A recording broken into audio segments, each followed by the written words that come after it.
First, what happened on 7 October by Hamas was a planned and coordinated terrorist attack. The brutal massacre of civilians and the taking of civilian hostages.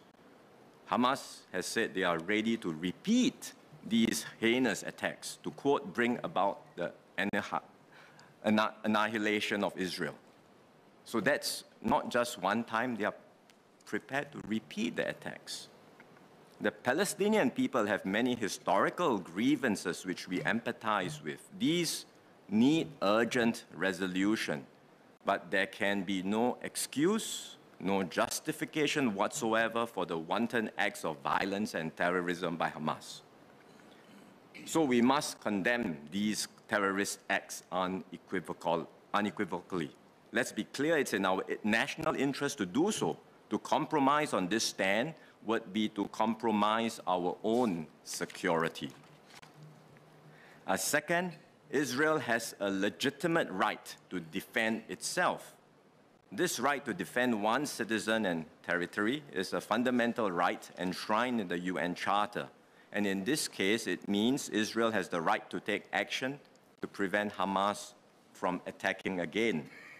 But in exercising this right, Israel must comply fully with the letter and spirit of international humanitarian law and the rules governing the conduct of war. Under the Geneva Conventions, it must respond in a proportionate manner and do its utmost to protect the security and safety of civilians. In other words, no matter how gruesome the acts of terrorism committed by Hamas, they cannot justify a disproportionate response by Israel that imposes collective punishment on the Palestinians in Gaza.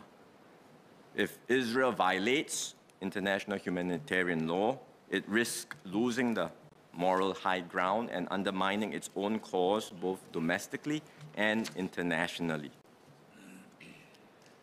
The discussions around these international rules can be fraught and subject to differing views and perspectives. But from a humanitarian point of view, the catastrophe now happening in Gaza is horrific and unbearable. Our heart goes out to the Palestinian people. And that's why Singapore supported the latest UN resolution calling for a humanitarian truce, leading to a cessation of hostilities.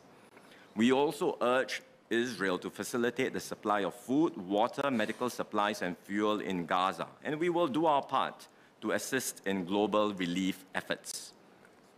I'm glad that many Singaporeans have responded to the calls for assistance, including by donating generously to the fundraising appeals by the Singapore Red Cross and the Ramatan Lil Alamin Foundation. These are concrete and practical things we can all do in Singapore in response to this human tragedy.